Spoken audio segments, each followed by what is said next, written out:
మీ ఆశ్రమానికి రావడానికి వాళ్ళు ఏ నియమాలతో ఉండాలి, లేదంటే ఆశ్రమ నియమాలు ఏమైనా సెపరేట్గా ఉన్నాయా, అక్కడ ఏ రోజులు ఏమేం కార్యక్రమాలు జరుగుతాయి అంటే పూర్తిగా అసలు మీ ఆశ్రమం గురించి చెప్పండి.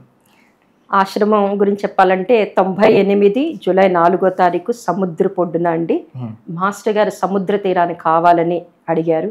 ఆయన కోరిక మేరకు మాకు ముందు ల్యాండ్ దొరకపోయినా ఏదో గురుదేవుల యొక్క దీనివల్ల ఆశ్రమం ఆయన యొక్క ఇది వల్ల ఉంది. అక్కడ చాలా క్లాసెస్ ఈ అఖండ గురుసత్తా కానీ గురువులందరి గురించి జరిగింది. అప్పటి నుంచి కూడా మాస్టర్ గారు చెప్పింది ఒకటే, ఏదైతే శాంతికుంజ్ హరిద్వార్కి ప్రతి ఒక్కళ్ళు వెళ్ళలేరో ఆ టైం టేబుల్ని ఇక్కడ చేయండి. అందరు వెళ్ళలేరు. సౌత్లో దీన్ని డీమ్డ్ గాయత్రి తీర్థ్ అంటారండి మాస్టర్ గారు. ఇది రాబోయే రోజుల్లో మినీ శాంతికుంజ్గా ఒక గాయత్రి తీర్థగా ఎదగాలి. దీన్ని మీరు ఇక్కడ ఈ టైం టేబుల్, అందుకే ఆయన 2000 అఖండ దీపం వెలిగించారండి. అది ఇప్పటికీ ఉందండి. ఇప్పటికీ ఆవు నెయ్యితో మేము మెయింటైన్ చేస్తూ ఉన్నాం. అట్లానే టైం టేబుల్ కూడా 5:50 నుంచి స్టార్ట్ అవుతుందండి. మార్నింగ్ ఫస్ట్ ఆరతి ఉంటుంది, తర్వాత ఎన్మండలం వస్తుంది, తర్వాత నేను ఇందాక అన్నటువంటి 3 శరీరక సాధన చేపిస్తాము. వాళ్ళకి తెలుగులో కూడా ట్రాన్స్లేషన్ చేసిన బుక్స్ ఇస్తాం. అంటే అది గురువుగారి వాయిస్ అర్థం కాదు కాబట్టి ఆ బుక్స్ తో ఉంటుంది. తర్వాత నిత్యము గాయత్రి యజ్ఞం ఉంటుందండి. నిత్యము గాయత్రి యజ్ఞం దగ్గరికి వెళ్తారు, వస్తారు. వాళ్ళు ఇంకా తర్వాత ఏ అనుష్ఠానం చేసుకోవాలనుకున్నారో, ఏ ప్రదక్షిణ చేసుకోవాలనుకొని వచ్చారో సంకల్పంతో సజల శ్రద్ధ ప్రఖర ప్రజ్ఞ ప్రదక్షిణలు మేము ఒక్కటేనండి. సాధనాత్మకంగా మౌనంగా అంటే ఇక్కడ ఉన్నటువంటి శక్తిని తీసుకొని వెళ్ళాలి అనే వ్యక్తుల్ని ఇన్వైట్ చేస్తామండి. అట్లానే ఆశ్రమంలో ఉండి సర్వీస్ చేస్తూ మాస్టర్ గారు ఏం చెప్పారో ఆ జ్ఞానాన్ని అందుకోవాలి. ఎందుకంటే చాలామంది టైం పాస్ కూడా వస్తూ ఉంటారు. ఆశ్రమాలు అనగా ఏదో టైం పాస్ చేసుకోవాలి అనో అట్లానో ఏదో ఫ్రీగా నడిచిపోతుందేమో వస్తారు. మాస్టర్ గారు అలాంటి ఎంటర్టైన్ చేయొద్దు అనేవాళ్ళు. సాధనాత్మకంగా చేసుకుంటూ ఇప్పుడు ఇది అయిపోయింది కదండి యజ్ఞం, తర్వాత వాళ్ళ ఇష్టం ప్రదక్షిణలు చేసుకోవచ్చు. తర్వాత మాస్టర్ గారి లెక్చర్స్ ఉంటాయి, వినిపిస్తాం. వాళ్ళకి టాపిక్ వైజ్ ఏ టాపిక్ వైజ్ ఒక సాధన క్యాంపులు పెడతామండి. 3 రోజులు 5 రోజులు ఆ క్యాంపులకు రావచ్చు. తర్వాత మళ్ళీ 12ంటికి జ్యోతి అవతరణ సాధన స్టార్ట్ అవుతుంది. తర్వాత లంచ్ చేస్తారు, రిలాక్సేషన్, మళ్ళీ సాయంత్రం షెడ్యూల్. మేమేంటంటే కొన్ని నియమాలు ఉన్నాయి. ఏంటి, వాళ్ళు ఎలాంటి వాళ్ళైనా మాకు అభ్యంతరం లేదు, కానీ సాధనాత్మకంగా మాస్టర్ గారు ఏం చెప్పారో ఆ జ్ఞానం నేర్చుకొని అక్కడ ఉండాలన్న వాళ్ళు కూడా నేను ఇన్వైట్ చేస్తున్నానండి. ఇవి నేర్చుకుంటూ మాతో పాటు అంటే మేము ఎలా యజ్ఞం చేసే సబ్జెక్ట్ చెప్తున్నామో వాళ్ళు కూడా ఒకళ్ళు యజ్ఞం రెస్పాన్సిబిలిటీ, ఒకళ్ళు హారతలు ఇవ్వటము, ఒకళ్ళు అఖండ దీపం తీసుకోవటం, ఒకళ్ళు వంటగదిలో హెల్ప్ చేయటము, ఇట్లా చేసే వాళ్ళని పర్మనెంట్గా నేను ఇన్వైట్ చేస్తానండి. అట్లానే లేదు మేము వచ్చి వెళ్తామంటే ఇందాక అన్నట్టు 9 days 3 days 5 days నేను మెసేజ్ పెట్టో లేకపోతే ఇలాంటి ద్వారా ఇస్తే అందరినీ ఆహ్వానిస్తామండి. ఇంకొకటి ఏంటంటే ఆశ్రమంలో ప్రతి పౌర్ణమికి అమావాస్యకి కార్యక్రమాలు ఉంటాయి. ప్రతి పౌర్ణమి ప్రకృతి వైపరీత్యాలు ఆగిపోవాలి కానీ కార్యక్రమం ఆగదండి. అదేంటో ఆ రోజు పెద్ద వర్షం వస్తుంది పొద్దున. అందరు డౌట్ వచ్చి అడుగుతారు, ఏంటి వాళ్ళ కార్యక్రమం ఉందా ఇంత వర్షంగా, కానీ ఆ టైంకి ఆగిపోతుందండి. ప్రతి పౌర్ణమికి గాయత్రి యజ్ఞము, ఇవి సాధనలు మాస్టర్ గారు లెక్చర్స్ వినిపిస్తామండి. ప్రతి అమావాస్యకి మహాలక్ష్మి సాధన చేస్తామండి. అట్లనే విశేష పండుగలు ఉన్నాయి కదండి, పండుగలన్నిటికి కూడా ఏదైతే చెప్పారో గణేష నవరాత్రులు, జ్యేష్ఠ నవరాత్రులు, గణేష నవరాత్రులు, రామ నవరాత్రులు, చైత్ర నవరాత్రులు అండి. రామ నవరాత్రులు తర్వాత దుర్గా నవరాత్రులు, అన్ని నవరాత్రులు కూడా సాధనలు ఉంటాయి. ప్రతిరోజు కూడా 27 బాలల గాయత్రి మంత్ర జపం చేసుకుంటూ ఫుడ్ కొంచెం నియమాలను పాటిస్తూ వాళ్ళు అక్కడ జరిగేటటువంటి కార్యక్రమాల్లో పాల్గొనొచ్చండి. కానీ ఇది ఎట్లా అంటే నా కోరిక ఏంటంటే కొంతమంది ఉండి, ఇప్పుడు మేము 4-5 చేస్తున్నామండి. ప్రతిరోజు 4 పౌర్ణమి అంటే ఒక 50 మంది వస్తారో 100 మంది వస్తారో, అమావాస్య అంటే వస్తారు, పండగలు అంటే వస్తారు. అట్లనే వసంత పంచమి, గాయత్రి జయంతి వస్తారు. మాస్టర్ గారు కోరుకుంది 5 ఫ్యామిలీలు అంటారు, 5 కుటుంబాలు అక్కడ ఉంటే 24 మంది నిత్యము గాయత్రి జపం. ఏంటి, ఒకళ్ళ తర్వాత ఒకళ్ళు 24 మంది ఉన్నారనుకోండి, ఒక వ్యక్తి 6 to 7 చేశాడు అనుకోండి, నా రోల్ అయిపోతుంది. 7 to 8 రావాలి, జపం జరగాలి. తర్వాత 8 to 9 అట్లా ఈ 24 మంది ఉండి అక్కడ గాయత్రి మంత్ర జపం ఒక్కొక్కళ్ళు ఒక్కొక్క గంట చేశారనుకోండి, అసలు ప్రపంచానికే అద్భుతమైన రిజల్ట్ ఇవ్వదు. ఇప్పుడు ఈ ఉన్నాయి కదండి కరోనా, యుద్ధాలు, వీటన్నిటిని ఆపించండి. ఇంకొకటి మేము 3 నెలలకు ఒకసారి కృష్ణుడి యొక్క దశమ స్కంద భాగవత యజ్ఞం పెడతానండి. అది 3 monthsకి ఒకసారి. రెగ్యులర్గా మంత్లోకి వచ్చేసరికి పౌర్ణమి, అమావాస్య ప్లస్ పండగలండి. తర్వాత రెగ్యులర్గా వచ్చేవాళ్ళు ప్రదక్షిణలు, డైలీ యజ్ఞం జరుగుతుందండి. ఇంకోటి మాకు ఇది బాగా చేస్తున్నాం కానీ అది అవ్వట్లేదు. పుట్టినరోజు షోడశ సంస్కారాలు ఉన్నాయి. ఎవరిదైనా పుట్టినరోజు ఉంటే ఆ రోజు రమ్మని పిలుస్తున్నామండి ఆశ్రమాన్ని. ఎందుకంటే డైలీ యజ్ఞం జరుగుతుంది కదా 7 o'clockకి, దాంట్లో పాల్గొనమంటున్నాం. జన్మదినము, వివాహ దినం, అక్షరాభ్యాసము, చుడాకర్మ, ఇట్లాంటి సంస్కారాలన్నీ కూడా వివాహం చేయించలేం కానీ వివాహ దిన సంస్కారం చేయిస్తామండి. ఇట్లాంటి అంత్యేష్టి 2 తప్పితే మిగతా అన్నీ కూడా సంస్కారాలు జరుగుతూ ఉంటాయండి.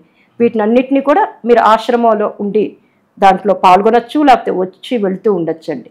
ఇంకొకటి ఏంటంటే మేము పర్మనెంట్గా ఉండేవాళ్ళు ఆహ్వానిస్తున్నామండి. ఇప్పుడు పర్మనెంట్గా ఆశ్రమంలో ఉండాలి, కథ సాధనాత్మకంగా ఏదైతే ఉందో ఆధ్యాత్మిక విద్యను నేర్చుకోవాలన్న వాళ్ళందరికీ కూడా అక్కడికి ఇన్వైట్ చేస్తామండి. నేర్చుకున్న వాళ్ళు సాధన చేసుకోవడానికి కూడా ఉపయోగపడేలాగా నేర్చుకునే వాళ్ళనే కాకుండా ఆల్రెడీ ఇంతకుముందు దీనిలో ఉన్న వాళ్ళు కరెక్ట్ అండి. మాకు హెల్ప్ కావాలండి. ఇప్పుడు నేనే అన్నీ చేయలేనండి. నేను ఒక యజ్ఞం చేస్తే వాళ్ళు ఇంకోటి చేస్తారు, లేకపోతే వాళ్ళు యజ్ఞం చేస్తే నేను వాళ్ళకి వచ్చిన వాళ్ళకి సాధన. ఇప్పుడు సాధనా క్యాంపుల్లో నాకు ఓవర్లోడ్ అయిపోతుందండి. అంటే టైం టేబుల్ నడపాలి, ఇవన్నీ చేపించాలి, మళ్ళీ యజ్ఞం చేయించాలి, మళ్ళీ వాళ్ళకి అన్ని సౌకర్యాలు చూడాలి. కాకపోతే మాకు సౌకర్యాలు ఫస్ట్ సింపుల్గా ఉన్నాయి, ప్రస్తుతం సింపుల్గా ఉన్నాయి. అందరూ వస్తే వాళ్ళందరూ కలిసి ఏర్పాటు చేసుకుంటారు కదండి. ఇప్పటి వరకు ఫ్రీ సర్వీస్ లాగా చేసుకుంటూ వచ్చామండి. ఇప్పుడు అందరూ కలిసి ఎక్కువ మంది అయితే అందరూ తలోక చేయి వేస్తారు, చేసుకుంటారు అనేది మా థాట్ అండి. నెక్స్ట్ గోశాల పెట్టబోతున్నాము, గాయత్రి టెంపుల్ అది కూడా డెవలప్ చేస్తున్నాము. ఎందుకంటే మాస్టర్ గారు ఏదైతే మినీ శాంతి కుంజ్ అన్నారో ఆల్రెడీ ఆయన బీజాలు వేసేసారండి. ఇంకొకటి మాస్టర్ గారి కోరిక రోగరహిత జీవితాన్ని. ఇప్పుడు మీరు ఓంకార సాధన గురించి అడిగారు కదండి. ఆ ఓంకార సాధన వల్ల రోగరహిత జీవితాన్ని, వృద్ధాప్యరహిత జీవితాన్ని, మృత్యురహిత జీవితాన్ని జీవించగలుగుతారండి. రోగాలు అనేవి వాళ్ళకి వచ్చినా కూడా బాధ పెట్టు, వచ్చాయని ఆపుకోగలుగుతారు. ఒకవేళ ఆల్రెడీ ఉన్నాయి అనుకోండి, ఈ ఓంకార సాధన వల్ల అవన్నీ రాకుండా చేసుకోగలుగుతారు. ఇంకోటి వృద్ధాప్యరహిత జీవితం. ఇప్పుడు చూడండి 24 ఏళ్ళు కూడా కింద కూర్చోలేరు, భాషా పట్లేసుకొని సుఖాసనంలో అస్సలు కూర్చోలేరు, కింద కూర్చొని భోంచేయలేరు. నీకు ఫస్ట్ క్లాస్ వస్తుంది అంటే వాడు ఉత్సాహంగా ఉండడు. వృద్ధాప్యరహిత జీవితం అంటే 90 years వచ్చిన వాళ్ళన్నా మేము చేయగలమనే ధైర్యం ఉంది. మామూలు స్టూడెంట్ని 20 years నుండి నీకు ఫస్ట్ క్లాస్ వస్తుందని నాకేం వస్తుందిలే అంటాడు.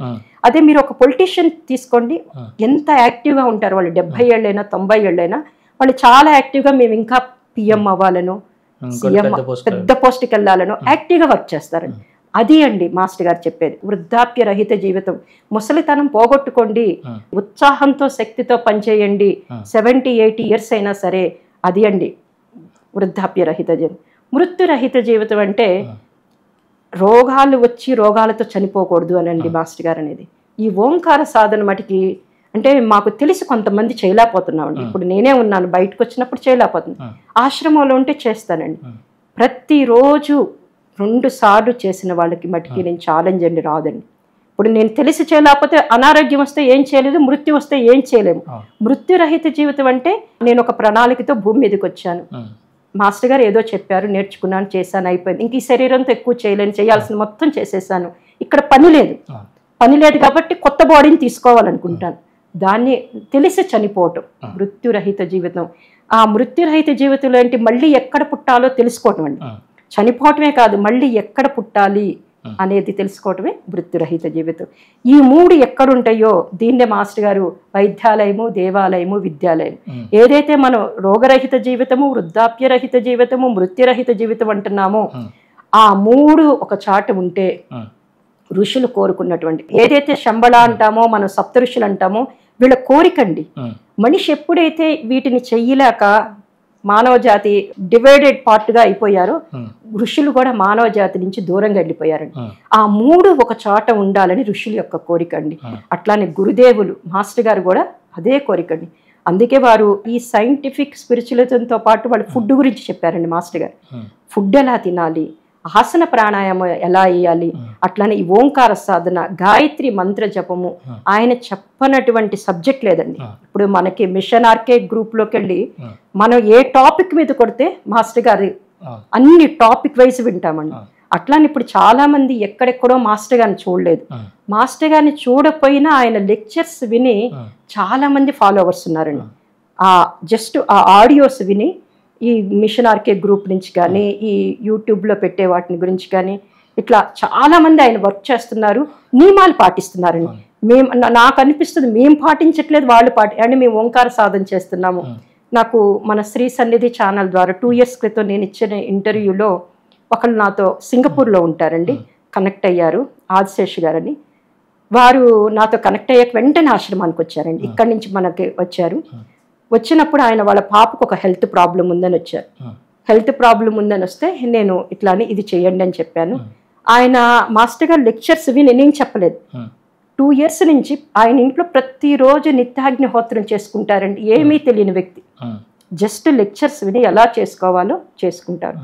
అట్లానే మాస్టర్ గారు ఇంకోటి చెప్తారండి, అంశదానం. ఆధ్యాత్మిక జీవితంలో సమయదాన్, అంశదాన్, ప్రతిభాదాన్ అంటారు. ఇప్పుడు టైఫాయిడ్ జ్వరం వచ్చింది అనుకోండి, 21 రోజులు ఉండాలి అని పూర్వకాలంలో చెప్పేవాళ్ళు. 21 రోజులు అన్నం తినకుండా దానికి సంబంధించిన మందులు వేసుకోవాలి అనేవాళ్ళు. ఇంకోటి ఏంటి, మనకి టీబీ జబ్బు అనేది ఇదివరకు రోజులు ఉండేదని, దానికి సంవత్సరం మెడిసిన్ వాడాలి అనేవాళ్ళు. అవి రాకముందే గురువులు ఏమంటున్నారంటే, అవి రాకముందే ఆ మందులకి ఖర్చు పెట్టే డబ్బులు మీరు అంశదానంగా ఇవ్వండి. ఎనీ సర్వీస్, ఇప్పుడు మీ సన్నిధి ఛానల్ ఉందండి, మీకు ఇచ్చినవన్నీ చేస్తున్నారు కదా, అట్లానే ఆశ్రమాలకి నెలకి ఇంత 10% ఎవరైతే అంశదాన్ అంటే డొనేషన్ ఇస్తారో వాళ్ళ జోలికి రోగాలు రావు. వచ్చినా కూడా పెద్దదాన్ని చిన్నదానితో పోగొట్టుకుంటారు. సమయదానం అంటే ఏంటి, గురువుల యొక్క కార్యక్రమాలకి సేవ సమయం ఇవ్వటం. నేను నెలలో 3 రోజులు సహ్యాద్రి ఆశ్రమానికి వెళ్తాను, సమయదానం అండి. నెలకి ఇంత అంశదాన్ డొనేషన్ 10%. ఇప్పుడు మేము ఉన్నాం 10% అండి. ఇప్పుడు కొత్తగా వచ్చే వాళ్ళు 10% భయపడతారు. వాళ్ళకి స్థాయిలో ప్రతి నెల, చాలా మంది ఏమనుకుంటారంటే ప్రతి నెల అంటారు. ప్రతి నెల అంటే నీకు రాబోయే అనారోగ్యాలు కూడా పోతాయి అని చెప్తున్నారు. నువ్వు ముందుగానే ఆ మందులకు ఖర్చు పెట్టేది గురువుల యొక్క కార్యక్రమాలకు, సేవా సంస్థలకు ఖర్చు పెడితే డెఫినెట్ గా నీకు సమస్య అనేది ఈజీగా పోతుంది. డాక్టర్లకు నువ్వు ఖర్చు పెట్టక్కర్లేదు అనేది చెప్తారు. ప్రతిభాత, నువ్వు నేర్చుకున్న జ్ఞానాన్ని ఇతరులకు పంచు. ఈ 3 ఉన్నప్పుడే ఆధ్యాత్మిక సాధకుడు అవుతాడండి.